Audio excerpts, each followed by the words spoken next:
So the dogs followed it up until we came to a flat, and they cut his own finger off, the tip of his finger. Well, he picked it up from the floor and went to the hospital in La Forsan, right? He went to the doctor. He asked the doctor if he could put this piece of finger back onto his hand. The doctor said, I would if I could, but it's not your finger.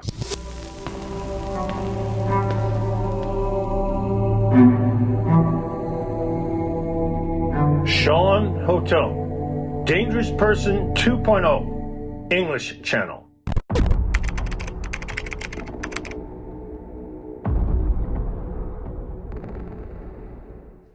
Good day and welcome to Dangerous Persons 2.0 English channel. Welcome back again. Today we're going to discuss the murder case of Zhang Yunwan, alias Jen, a 50-year-old housewife who was discovered on January 23rd, 1977 by a scavenger on the hillside in Taiwan. The scavenger or cleaner immediately called the police and the case was assigned to Superintendent Peter Chang. My guest, Chief Inspector Norman MacKillop, was a young detective at that time. This is a gruesome case, as the victim's body was not in one piece. Her arms, legs, head were missing. So as a young detective, had you ever seen anything like this? Not exactly. I'd seen some gruesome things, but I'd been in Homicide Bureau at that time for, I think, only about a year. So I had a little bit of experience, but it was quite chilling to get a call on a Sunday morning at home and told to get to Taiwan and be there and wait for the team to come to investigate a murder. So when I got there, there was a couple of uniformed branch policemen, and there was what you would call a scavenger, but she was actually a street cleaner. Okay. She was in a bit of shock. Sure. And she had found the parcel with what she thought initially was pig meat. And when the policeman examined it a little bit more, they realized it was human flesh. So, which part did she find? The torso. The torso. Yeah. The body. The torso. Oh. So I was virtually first in the scene from the homicide personnel. So they arrived shortly after, along with my chief inspector, who was in charge of the case. So what did we do? So what do you do? Well, in these circumstances, we need to cordon off the scene. So we try not to have the scene contaminated. So we cordoned off the scene and we called forensics, forensic chemists, photographers, and all the usual scene of crime people, including the forensic pathologist, to examine this piece of human flesh. Homicide Bureau wasn't not that big in these days, so although we had structured teams, everyone came out when we had a new case. We all teamed up and helped each other. So there we were, and the pathologist was first to examine the body in detail, in situ, and it was wrapped in, the torso was of a female, and he estimated she was about 40 years old, possibly older. The head and the limbs had been cut off quite cleanly. There wasn't much blood, so it looked very fresh. It wasn't old. It hadn't decomposed to any great degree at that stage. It was tied and it was wrapped in brown paper, thick brown paper, and tied with string. It appeared as if the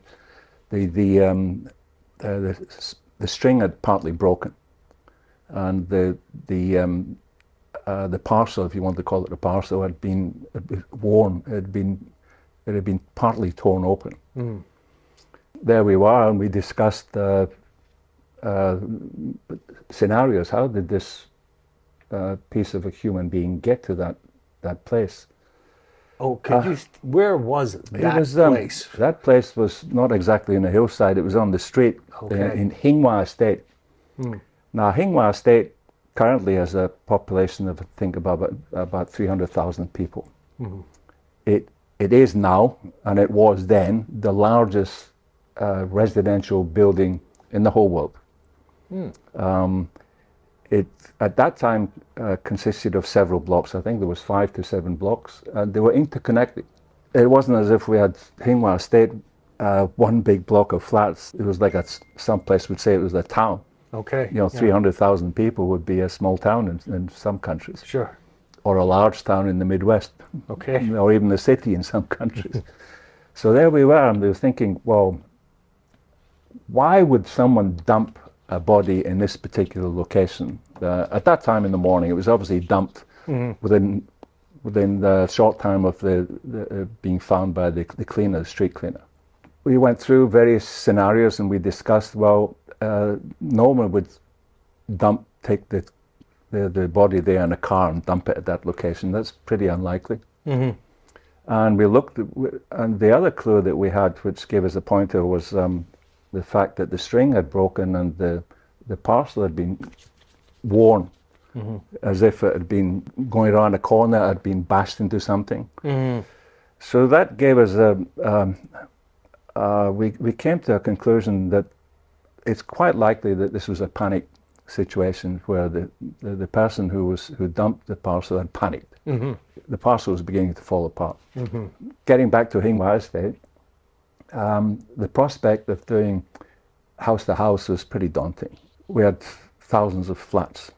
We wanted to knock on each door, but we don't really know what we're looking for. So we discussed in quite detail. Well, we'd want to get into each flat. We'd want to speak to the occupants of each flat. We'd want to find out if anyone was missing. Anyone had been reported missing. So these are all the scenarios that we're thinking about, how to deal with the house-to-house inquiries. And we called out PTU, Police Tactical Unit. Okay. That's a police tactical. Each district in Hong Kong then and now has their own police tactical unit, PTU for short. And they're an excellent resource for emergencies, but we need lots of people, lots of men, lots of trained officers on the ground. So we call that a whole company of PTU, Hong Kong Island Company. Each region has their own company. We could have called out New Territories East, New Territories West, Kowloon East, Kowloon West, all with their own companies. They would have been there within minutes. But we started off with one company. Okay. So it's not so easy just having a lot of men. We need to brief these men. And they're not trained detectives. So to simply brief them to knock on the door and ask a list of questions, who lives here, what's their names, how old are they, is anyone missing, is anyone lived here, doesn't live here now, etc. That needs a lot of preparation. And we started the process of preparing that pretty large operation, focusing on Hing Wah Estate, because we came to a conclusion, but we didn't push other possibilities aside, that it was most likely that the body came from there. As soon as we briefed the men, we also called the police dog unit. Okay. Because the body was, say, quite fresh. There was some blood there, not a lot, but the parcel had been broken. And it was quite clear from the pathologist that bits of flesh might have come out of the parcel. Okay. So the police dog unit is based in the New Territories, but the particular officers with the dogs are farmed out to different police stations, and they're based at these different police stations. So they came on the scene pretty quickly. Now, within probably about an hour of the first PTU officers moving off to start their house-to-house, a few of them came back and said they'd found some bloodstains. So that was alarm bells sounding, and hallelujah almost. We thought, oh, we're right. Okay. So they found bloodstains away from the parcel? Away from the parcel, actually in the estate. So the dog units were then deployed, and they followed the trail up, and in one of the blocks, I think it was on the 8th floor, by foot, no lift.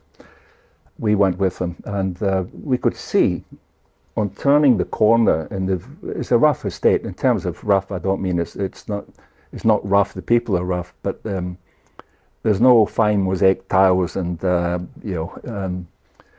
nice finished flooring. Okay. It's concrete. So it looked as if someone had been going down the stairs, turning the stairs, and as they turned the stairs, the parcel had rubbed against the rough concrete and had broken. So the dogs followed it up until we came to a flat on the 8th floor, and the dogs halted and said, "This is the flat." If dogs could speak, that's what they'd say. Okay, okay. Yeah. So this is pretty quick after. Very quick. I mean, it saved our bacon in a sense because, as I said, Hing Wah Estate was the largest residential building in the world. So there we were, a small group of us outside this flat. So we decided, okay, just knock on the door. And we knocked on the door. There was no answer at first. And we knocked on the door again. We didn't want to break the door down at that stage. And after about 10 minutes, we heard the noise inside, and a young girl, about 11 years old, opened the door. So we went into the flat, and we found two people under the covers on one of the bunk beds. It was a small flat, a government flat, social flat, not big, as you can imagine, just a couple of rooms with bunk beds and a tiny kitchen, as is normal.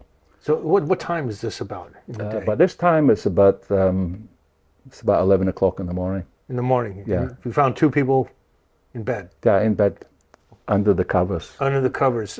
Almost hiding. Okay, they're hiding, they're not hiding, sleeping. but they're afraid of what's coming. Okay, all right. And we could see signs of blood in the flat, and signs of cleaning up blood in the flat. So we were pretty sure that we'd found the murder scene. Of course, forensics came in the scene. Another thing I'd like to say is Sheila Hamilton was a Scottish lady who'd actually just arrived in Hong Kong weeks before, and this was her first case. And being a Scottish lady, we kind of bonded in a sense, because I was a rookie and she was a rookie, although a very accomplished scientist. She came with us to the flat because she turned out at the scene about the same time as we did. And it was quite plain to her that she found many different signs that this was the murder scene. And that torso had very little blood, so the place must have been awash with blood as the woman was killed, and also the body strapped up. So we took everyone back to the police station, preserved the scene, and allowed the forensic experts to do their work. And back at police headquarters, I was present when the two adults, one was a teacher and his wife, were interrogated. Okay, these are the two adults who was under the blanket. He denied knowledge at first, but he was shaking. He was shaking from the moment we rushed him out of his bed underneath the covers. But he was shaking. He was absolutely terrified. And within minutes, he confessed and told us what had happened. It took a number of hours to get the full story from him. So who was the person that was killed? That was his other wife. Oh, I see. Right. Okay. Apparently, he had been married in China many years before, in mainland China, and they'd broken up, and he had come to Hong Kong. The marriage didn't last very long, although it wasn't never annulled. Okay. No. So it's just separated. Yeah, separated, and he came to Hong Kong without her, and he started a new life. Trained and graduated as a teacher, and he was well established teaching in a primary school in Hong Kong, and met his new wife, Mrs. Wen. Okay. Her name is Wen, and they settled down. They had grown-up boys by then. Okay. And a matter of 6 months or so before the murder, there was a knock on the door, and she turned up. Okay. The former wife turned up. Now you said he had grown boys. How old I think they were the 18s, 19s, 20s. They were at university. So the wife has been gone for decades. Yes. The first wife has Yes. been gone for decades. Yes. Okay. So she shows up. it was kind of a shock when when she turned up, knocked on the door, and said, "I'm here. I'm not only here, but I want to be here with you. I'm your wife." Wow. So surprising to me, he took her in, got her a job, got her a place to stay, with the knowledge of his current wife. But that didn't last long. Apparently she had some problems. She was argumentative and had some problems. She worked in a shoe factory, and she eventually got sacked. And when she was sacked, she claimed to have no more income, and so she turned up a second time, knocking at the door, and wanted to come and live with him, which he allowed. Oh, did the second wife have anything to say about this? I'm not sure exactly what she had to say, but she did stay there with him. Okay, so you have two wives, two boys. Yes. And the husband. Yeah. A pretty tiny government flat. Yeah. Okay. Yeah. So he claims that they had an argument, and he had an argument with her, with Zhang. She tried to assault him with a knife. He claimed that his current wife wasn't present. They were alone in the flat when it happened. Okay. And she assaulted him with a knife, and he defended himself and eventually killed her in self-defense. That was his first claim. I see. So he was left with her dead in the flat, so he decided to get rid of the body. Dismember her. Dismember her. Now, he used saws. He went out and bought saws and used saws to cut off her head, cut off all her limbs, wrapped them in brown paper, cleaned up the blood to such an extent he claimed that his wife never knew, his sons never knew, only he knew that these parcels full of human flesh were underneath the bunk bed for a couple of days. For a couple of days? Yeah. So during that couple of days, he took the head and wrapped it up. Yeah. And took that and dumped it. The head was found in �W𝐚 Pier, and the legs were dumped in Kennedy Town.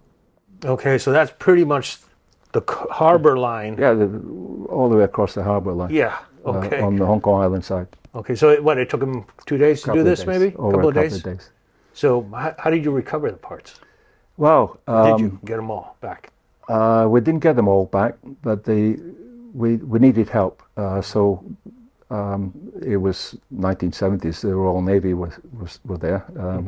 So we got some Royal Navy divers. Yeah. And I worked with them. Remember, I was a junior officer at that time. So I was assigned to work with the Royal Navy divers. So I found them very professional to work with. One of them was a Scouser from Liverpool. He was quite humorous. And he was determined to find, do a good job and find the limbs. Now we know that the head, of course, would probably sink at first. But then, as the forensic scientists would tell you, the pathologists would tell you, when it starts to deteriorate, the gases inside will make it come up, float to the surface again. But they were lucky enough to find the head actually in the murky depths of, at that time, Hong Kong Harbour is putrid. Yes. So they found it in the bottom. They found it in the bottom. Okay. They found the legs and one of the arms, I think, was found in North Point or �W𝐚, wrapped in plastic and brown paper and plastic. It was floating. Because as the flesh deteriorates, the gases form, and if it's wrapped in a bag, which they were, it would float to the surface. So we recovered the head, which was the essential part.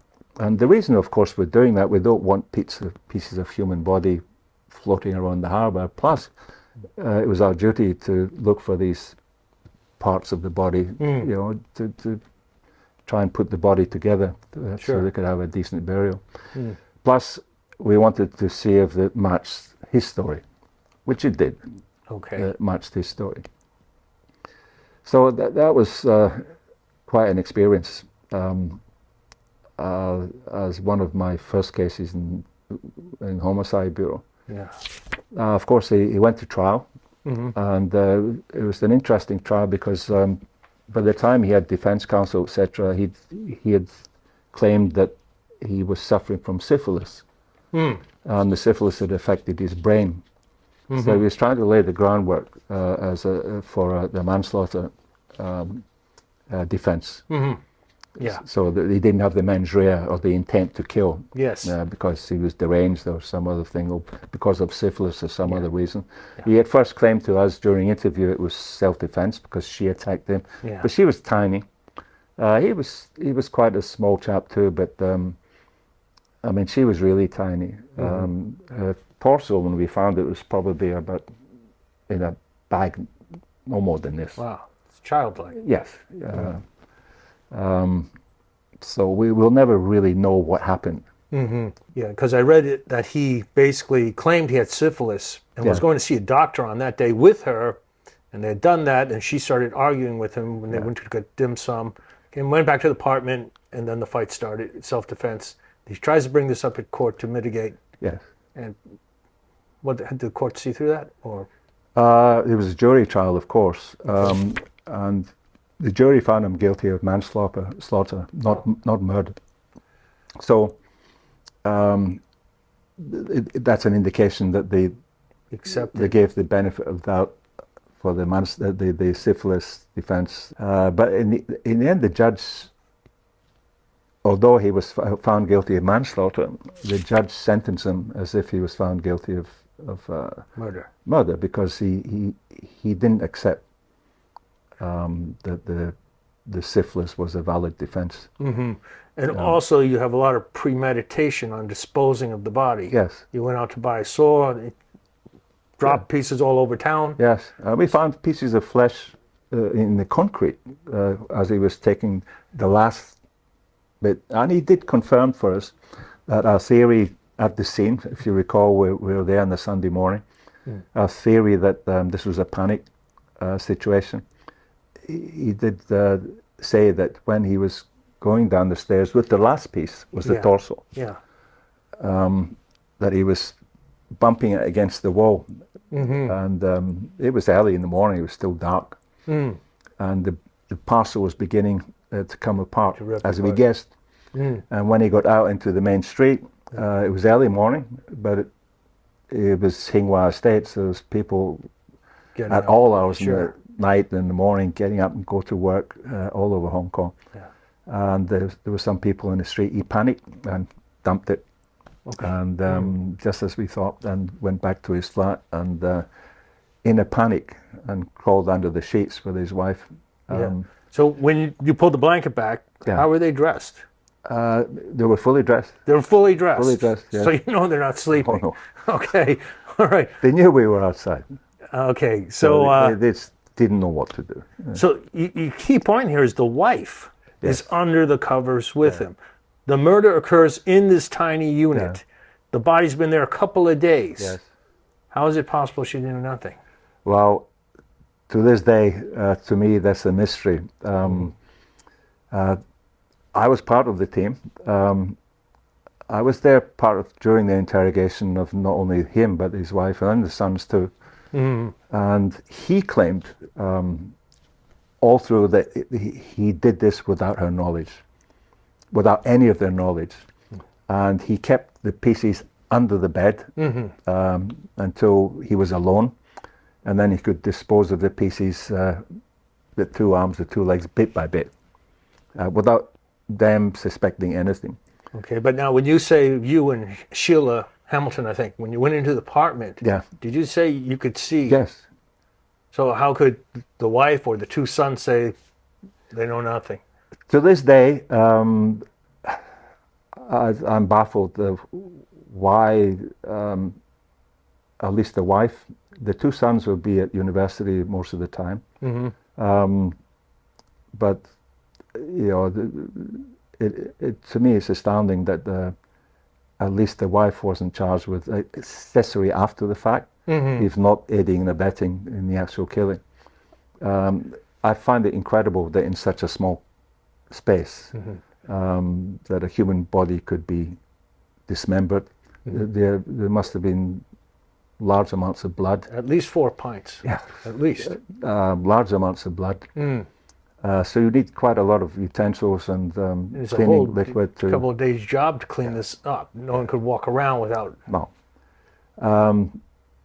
Of course, they all denied any part of it. And no one would admit to showing surprise about, where's the second wife gone? She's no longer here.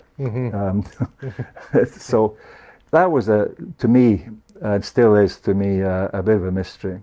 Okay, so of course, legal department would also be involved, and they would be asking the same questions about how about the others? Is there any evidence? And of course, they were interrogated. They would have recorded statements in writing. So it could be that there was just insufficient evidence. And the father, of course, is going to take the blame to protect. Of course, he would. Yeah. But the forensic evidence showed that there was, in that tiny space, It was inconceivable that the others did not know 4 pints of blood had been spilled. Yes. There's an odor in the Yes. from the bodies. Yes. So in your mind, at least the wife must have known. I've got no doubt that she would have known. Okay, so Yeah. but the husband just took the blame to protect everyone, maybe. Yes. But nowadays, don't forget this was in the 70s. Nowadays, with DNA and all kinds of other advances in forensic science, we would have been able to, regardless of them denying or without confessions or anything of that nature, I'm quite sure that we would have found sufficient forensic evidence to have them charged. Contact evidence, blood on their clothes, it's impossible in a small place like that Sure. not to have contact with the blood. Definitely.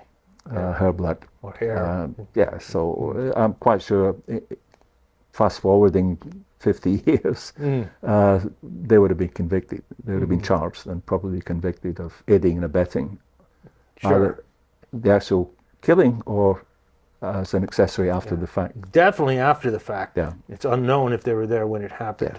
Yeah.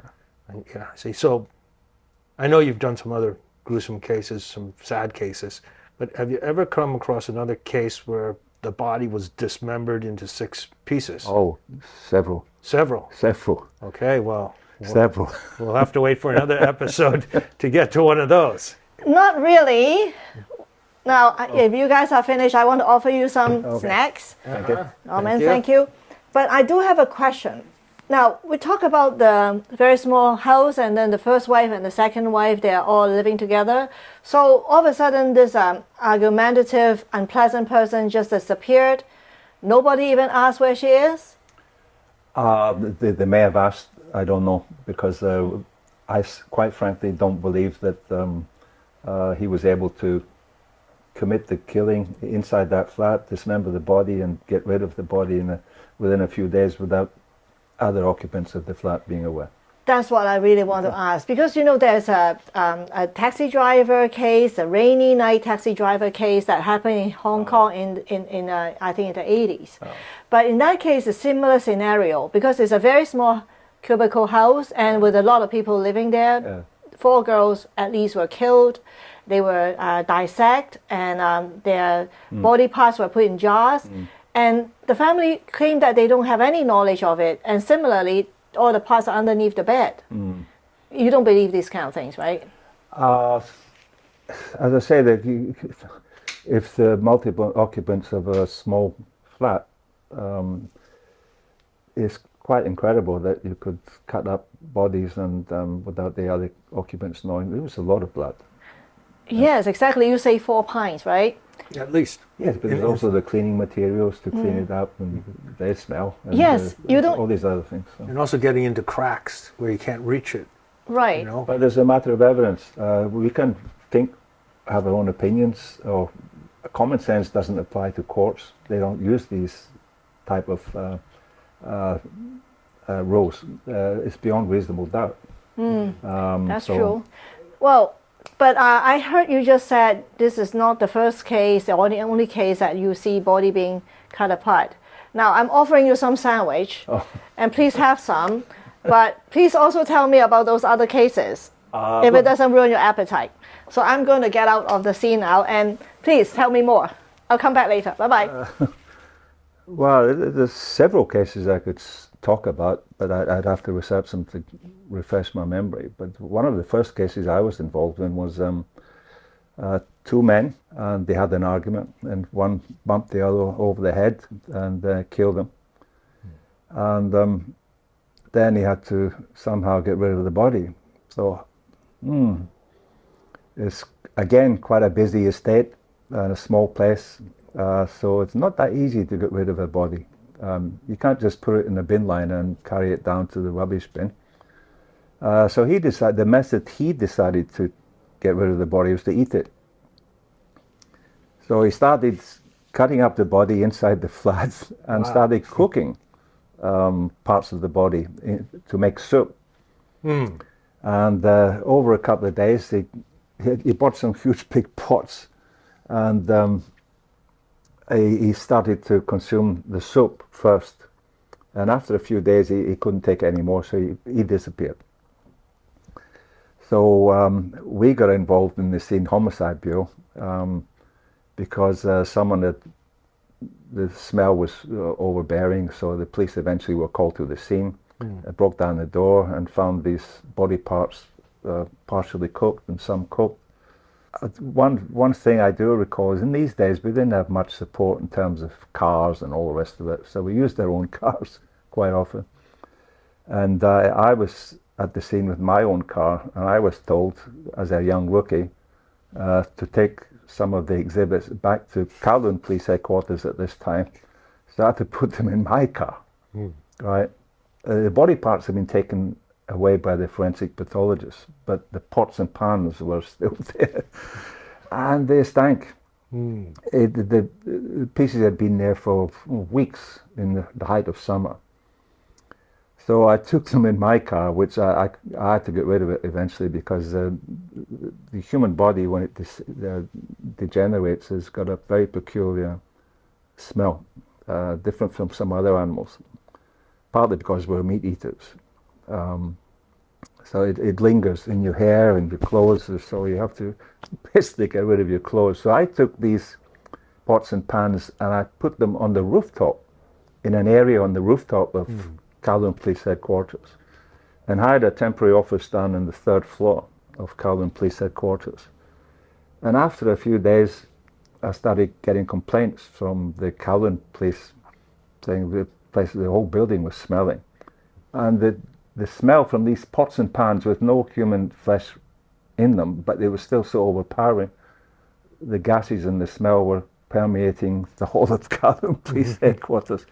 So I was kicked out of Kowloon Headquarters and had to get back to Police Headquarters where Homicide Bureau was situated. So anyway, that's a kind of a funny story. We solved the case and we caught the man, and he was convicted of murder. But one of the other cases I found very interesting was a case when I was eventually in Organised Crime Bureau. About the same time as the jars murder, the taxi driver with the body parts in the jars, we call it the jars murder. That was handled by another team, while I was dealing with another case of a plastic bag found with a human head and a piece of the sternum and bits of the rib cage in the beach in Castle Peak. So we went to Castle Peak and the bag was still in situ. The pathologist said it was a male, most likely a male of a certain age, and so we put out a search for missing persons. We did some research on missing persons, and we found that a person of that age, a male, had been reported missing by his wife. His wife was 17 years old. We decided to take this young girl, 17 years old, down to the public mortuary to have a look at the head. And the head had putrefied into a soap type. The skin had, I forget the technical term for them, but he had very large earlobes, bigger than mine. And probably is similar to Sean's. It's good for Chinese to have big earlobes and a long life. So I'll always forget this young girl. I was holding her steady, thinking that she'd be in shock and would probably faint as the pathologist put the head on the slab, and she was very close. And to my surprise, she said, "Can I look closer?" And she actually went right up to the head and examined very closely and said, "That's my husband." And she recognized him by his extra large earlobes. So anyway, to cut a long story short, we after many months of investigation and having taken this young girl into safe custody, she volunteered for that. She wasn't forced. We found he was involved with drugs. The husband was involved in drugs and taking drugs to Amsterdam. And we eventually found him and his passport, etc. And we found that he had many different, many visits to Amsterdam Schiphol Airport. And in these days, they chopped the passports. And in these days, not only the immigration chopped your passport, but in some countries, the customs officer would chop the passports. So looking through these many trips and several passports, we found that there was this, it was always the same immigration officer. Okay, each chop has a unique number, which is the immigration officer's chop number, his number. And likewise, the customs officer. So that then expanded into a corruption investigation with the Dutch police, which we cooperated with. Anyway, to cut a long story even shorter, the gang, we rounded up the gang and we found there'd been a dispute over drugs and they'd killed them. And they'd take him up to 𝐿afourcade, to a farm in 𝐿afourcade where there was an industrial meat grinder. They cut his body up and they attempted to grind them into mince meat and feed it to the pigs on the farm. And they managed to accomplish that.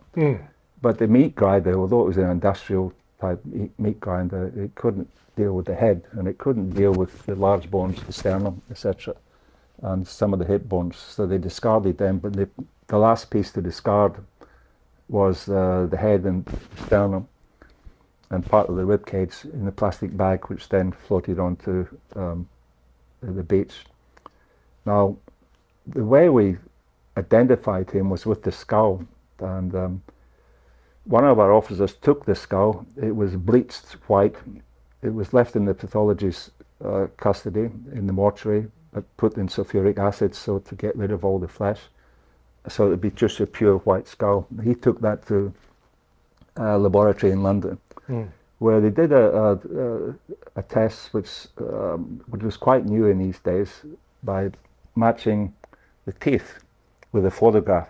So we needed a photograph of him smiling, which we got, and they would match using photographic techniques and x-rays, etc., to virtually 100%.